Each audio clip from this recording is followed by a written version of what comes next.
कहां से खबर आई? सोर्सेज बता रहे हैं, सूत्र बताते हैं, हम उस सूत्र को मूत्र समझते हैं। वेस्ट जो होता है ना, बिहार से एक बड़ी खबर निकल करके सामने आई है और ये बड़ी खबर भी सूत्रों के हवाले से खबर है।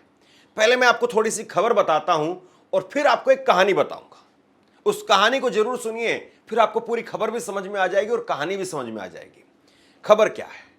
खबर यह है कि बिहार में चुनाव आयोग के सूत्रों के हवाले से खबर है कि बड़ी संख्या में ऐसे मतदाता निकल रहे हैं जो बांग्लादेश के रहने वाले हैं, नेपाल के रहने वाले हैं और तो और म्यांमार के रहने वाले हैं। म्यांमार से बिहार तक आ गए, बंगाल से बिहार तक आ गए, नेपाल से बिहार तक आ गए। और यह खबर अब जाकर के सूत्रों के हवाले से हमें पता चल रही है। और यह खबर किसके आधार पर बताई जा रही है? यह खबर बताई जा रही है बीएलओ के आधार पर।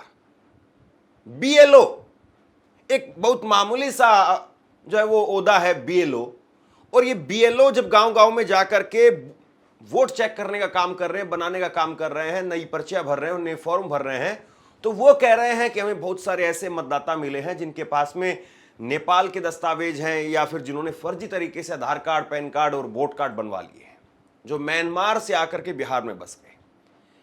ये खबर है, सूत्रों के हवाले से खबर है।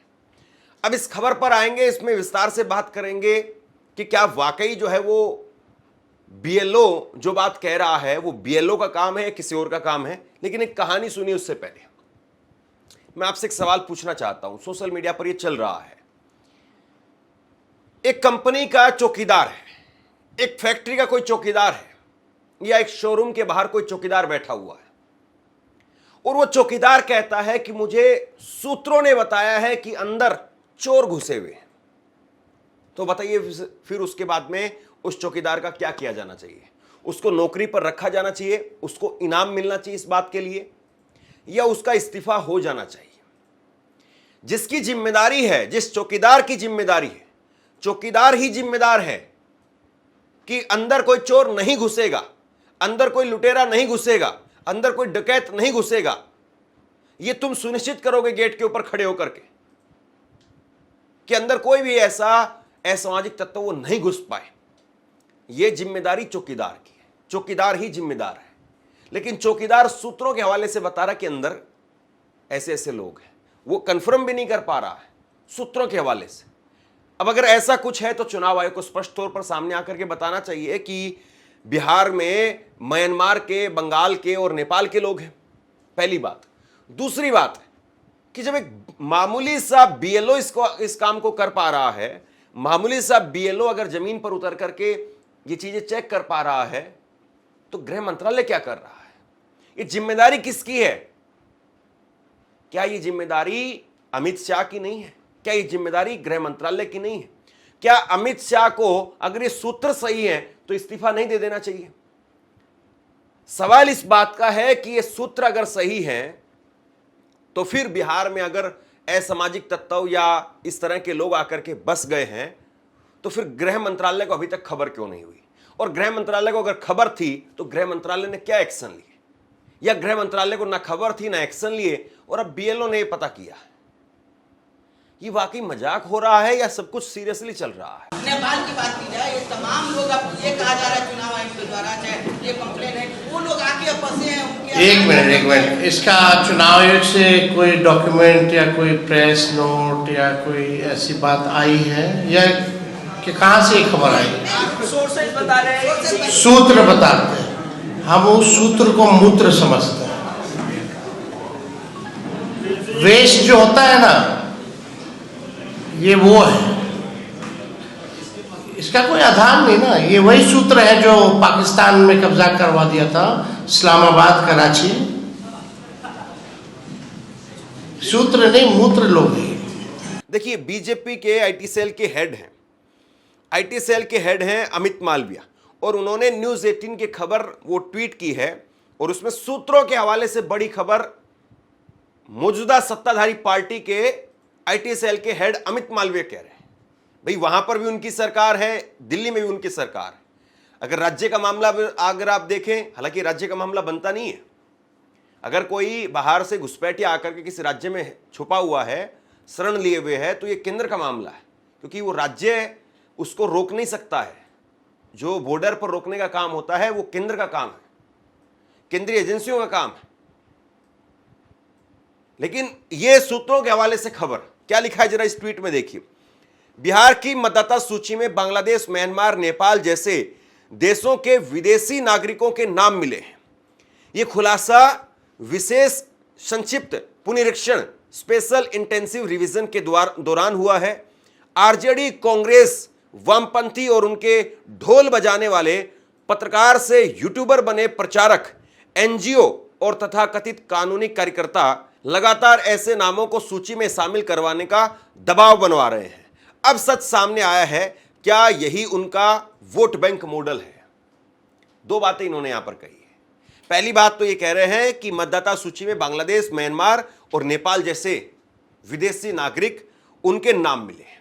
तो भैया ये नाम मिले हैं तो अमित शाह साहब, देश में 11 साल से प्रधानमंत्री नरेंद्र मोदी की सरकार है और कमोबेश बिहार में भी उन्हीं की डबल इंजन की सरकार है। अगर बीच के 1.5 साल को अगर आप छोड़ दे तो अभी तक आप क्या कर रहे थे? पहला सवाल। दूसरा सवाल ये कह रहे हैं कि आरजेडी, कांग्रेस, वामपंथी और उनके ढोल बजाने वाले पत्रकार से यूट्यूबर बने प्रचारक, एनजीओ और तथाकथित कानूनी कार्यकर्ता लगातार ऐसे नामों को सूची में शामिल करने का दबाव बना रहे हैं। तो क्या सरकार किसी यूट्यूबर के या किसी पत्रकार के कहने पर जो है ये काम करेगी, या कहने पर दबाव में जो है इस तरीके से होगा? मतलब आप कहना क्या चाह रहे हैं? या तो खुल करके बोलिए कि हम देश की सीमाओं की, देश के बॉर्डर की हिफाजत नहीं कर पाए और लोग वहां से आ गए। या इतने साल से, मान लीजिए कि आपका ये तर्क होगा कि कांग्रेस के समय पर 20 साल से ये लोग यहां पर बसे हुए हैं, तो 20 साल से ये लोग अगर यहां पर बसे हुए हैं तो आपने क्या किया अभी तक इनको? आप तो 80 करोड़ लोगों को खाना दे रहे हैं, पैसा दे रहे हैं, ये दे रहे हैं, वो दे रहे हैं, तो आपने तब कागज चेक नहीं किए? या आप बांग्लादेशियों को यहां पर ला करके खाना पीना सब कुछ खिला रहे हैं? और देखिए कुछ और ट्वीट में आपको दिखाता हूं। इसमें एक और जो है अखिलेश शर्मा, ये पत्रकार हैं, एनडीटीवी के हैं और बीजेपी की बीट कवर करते हैं। और न केवल बीजेपी की बीट कवर करते हैं बल्कि बीजेपी में अंदर तक खबरों के तौर पर पकड़ रखते हैं। अब ये भी सूत्र के हवाले से, अरे कोई तो कम से कम ये कहिए ना कि हाँ अंदर से खबर मिली है मुझे। चुनाव आयोग सूत्र, बिहार में एसआईआर के दौरान घर घर सर्वेक्षण के समय पर बीएलओ द्वारा बड़ी संख्या में नेपाल, बांग्लादेश, म्यांमार के लोगों को पाया गया है।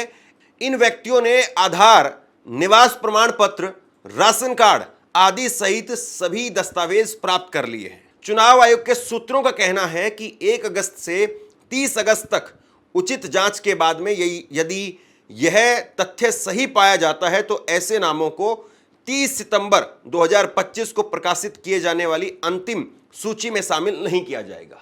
सब कुछ सूत्रों के हवाले चल रहा है। मतलब कमाल की बात है।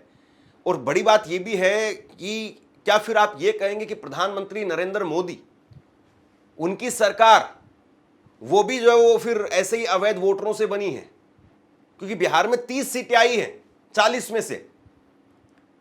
जो 30 सीटें आई है तो जाहिर सी बात है फिर ये नेपाली, बांग्लादेशी, म्यांमार के लोग, इन्होंने ही तो वोट डाला होगा। तो मोदी की सरकार को भी बर्खास्त करेंगे क्या? क्या करेंगे आप साहब? देखिए मैं आपको पत्रकार महेंद्र सिंह, उनका ट्वीट दिखा रहा हूं। उन्होंने लिखा कि इस खुलासे के आधार पर 2024 लोकसभा चुनाव तुरंत कैंसिल करके दोबारा करवाया जाना चाहिए, क्योंकि बीजेपी गठबंधन को बिहार में 30 सीट मिली, जिसके आधार पर मोदी सरकार चल रही है। पिछले 20 साल में बीजेपी गठबंधन की सरकारों ने जानबूझ करके बिहार में दूसरे देशों के लोगों को बसाया, वोटर बनाया और सरकारें बनाई। लेकिन अब और नहीं, हमें बांग्लादेशी, म्यांमारी और नेपाली लोगों की वोट से बनी सरकार नहीं चाहिए। भारत की सरकार भारतीयों के वोट से बनेगी। मोदी, नीतीश इस्तीफा दो। अब बताइए कहां तक जाएंगे आप? मतलब जो बात आप कह रहे हैं, जो बात आप कर रहे हैं, क्या उस बात को आप खुद आईने में देख करके महसूस भी कर सकते हैं? जो बात आप बोल रहे हैं उसको आप अपने कान से सुन भी रहे हैं? जो नकाब आप लगा करके खड़े हो रहे हैं, क्या उस नकाब को आप आईने में देख भी रहे हैं? कि कौन सा नकाब में लगा करके खड़ा हुआ हूं।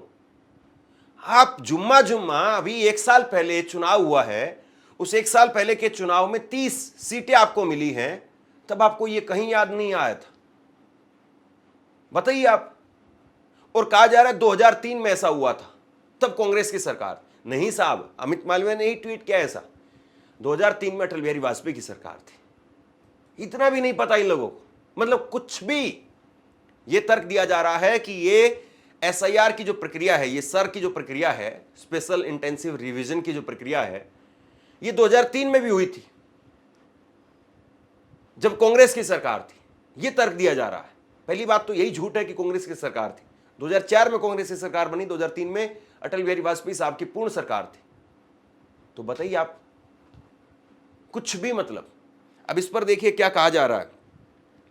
आरजेडी के सांसद मनोज झा, उन्होंने कहा है कि अगर विदेशी हैं तो जिम्मेदार कौन है। बिहार में विदेशियों के होने के चुनाव आयोग के दावे पर राजद सांसद मनोज झा ने कहा कि यह सूत्र कौन है, यह मुझे समझ में नहीं आता है। अगर बिहार में एक भी विदेशी है तो इसके लिए जिम्मेदार कौन है, यह सवाल देश के गृह मंत्री से होना चाहिए। मनोज झा ने इसे प्लांटेड स्टोरी बताते हुए कहा कि इसके जरिए नफरत के बीज बोए जा रहे हैं, इस मुद्दे को बढ़ा चढ़ा करके न बताएं।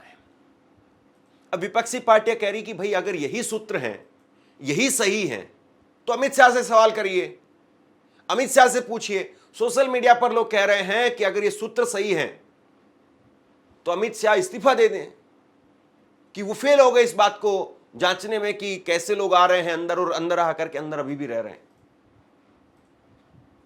बगल का ही राज्य छत्तीसगढ़, उसको लेकर के अमित शाह दावा करते हैं कि नहीं, हम अगले साल तक नक्सल फ्री कर देंगे।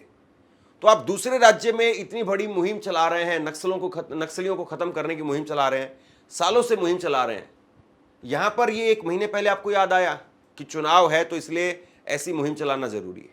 सुप्रीम कोर्ट के वकील कपिल सिब्बल ने कहा कि इलेक्शन कमीशन केंद्र की कठपुतली है। राज्यसभा सांसद और वरिष्ठ वकील कपिल सिब्बल ने कहा कि चुनाव आयोग हमेशा से मोदी सरकार की कठपुतली रहा है। बिहार में वोटर लिस्ट में किया जा रहा स्पेशल इंटेंसिव रिवीजन एसआईआर असंवैधानिक है। इसका मकसद यह सुनिश्चित करना है कि बहुसंख्यक सरकारें सत्ता में बनी रहें। सिब्बल ने यह भी कहा कि हर चुनाव आयुक्त सरकार से तालमेल बैठाने में अपने पूर्ववर्ती से आगे निकल गया है। नागरिकता का फैसला लेना चुनाव आयोग का अधिकार क्षेत्र में नहीं आता है। अब कपिल सिब्बल ये कह रहे हैं कि मौजूदा वक्त में इलेक्शन कमीशन पूरी तरह से केंद्र सरकार की कठपुतली है। जो भी इलेक्शन कमिश्नर बनता है, चुनाव आयुक्त बनता है, वो अपने पिछले वाले से आगे चला जाता है। हम देखते थे पिछले वाले जो थे राजीव कुमार साहब, वो शेर व शायरी सुनाते थे और लोग कहते थे कि क्यों शेर व शायरी इतनी करते हैं। उनकी तो शेर व शायरी थी। लेकिन अब वाले जो हैं ज्ञानेश कुमार, इनका ज्ञान बिल्कुल अद्भुत है, बिल्कुल अलग है। यही कपिल सिब्बल कह रहे हैं कि ये नागरिकता चेक करने का काम वो चुनाव आयोग का नहीं है, नागरिकता चेक करने का काम वो गृह मंत्रालय का है। लेकिन चुनाव आयोग चाहता है कि बहुसंख्यकवाद की जो सरकारें हैं वो बनती रहें। बिहार में वोटर लिस्ट वेरिफिकेशन का काम जारी है। इस दौरान चुनाव आयोग इलेक्शन कमीशन के अधिकारियों का दावा है कि बिहार में बड़ी तादाद में विदेशी हैं। इलेक्शन कमीशन के अफसरों ने न्यूज एजेंसी को बताया कि हमने मतदाता सूची पुनरीक्षण के लिए घर घर जाकर के दौरे किए। इस दौरान हमें नेपाल, बांग्लादेश और म्यांमार से आए हुए लोग बड़ी संख्या में मिले हैं। इलेक्शन कमीशन अफसरों के मुताबिक 1 अगस्त के बाद ऐसे लोगों की जांच होगी।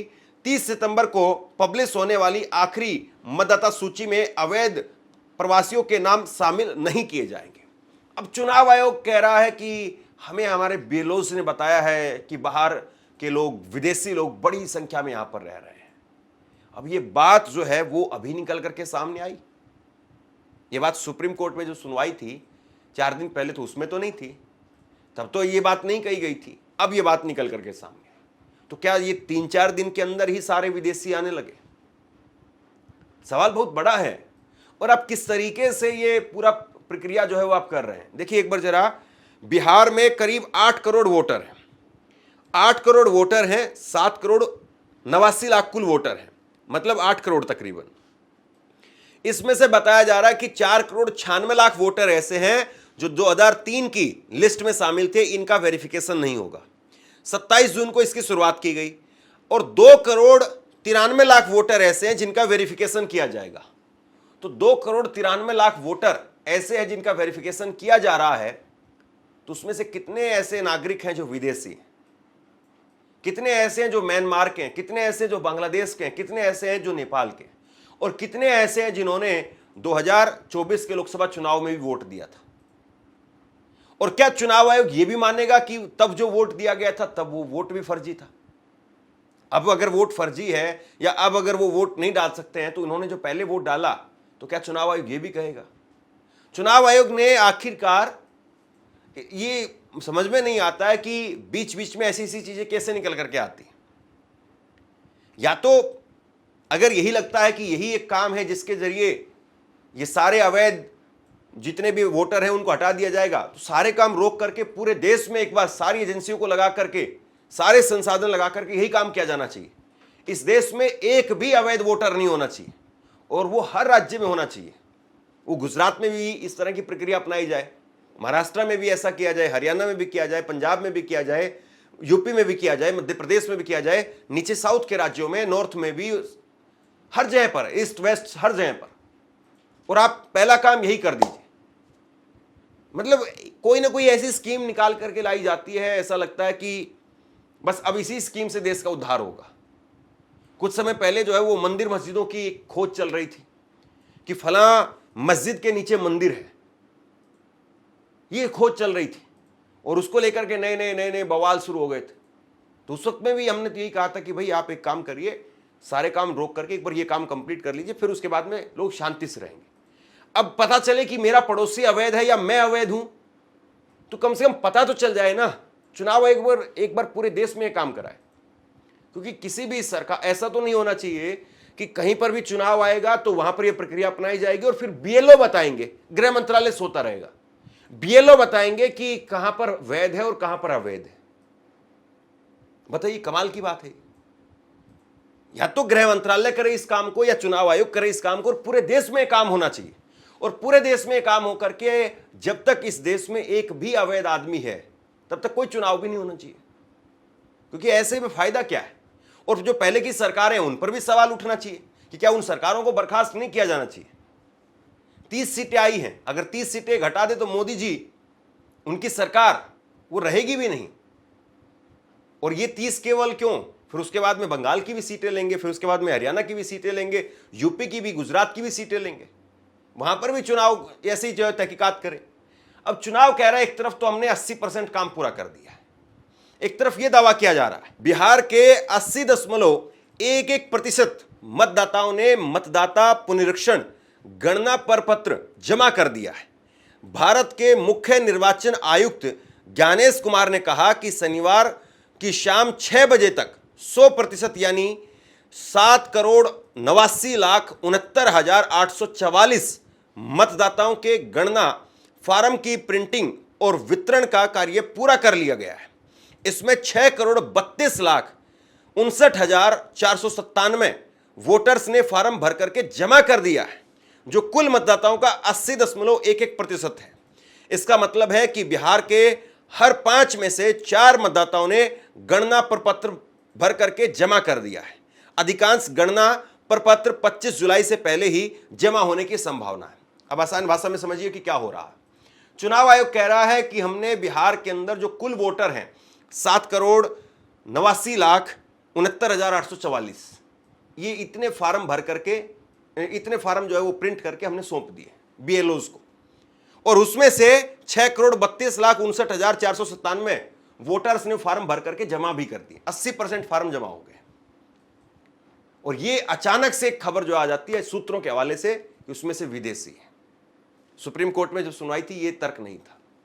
अभी तो देखिए पिक्चर बाकी है, और कैसे धीरे धीरे जो है ये 80% जब 100% होता है तो उसमें क्या क्या निकल करके सामने आता है। आप क्या सोचते हैं नीचे कमेंट बॉक्स में लिख करके जरूर बताइए। इस वीडियो को शेयर कीजिए। धन्यवाद।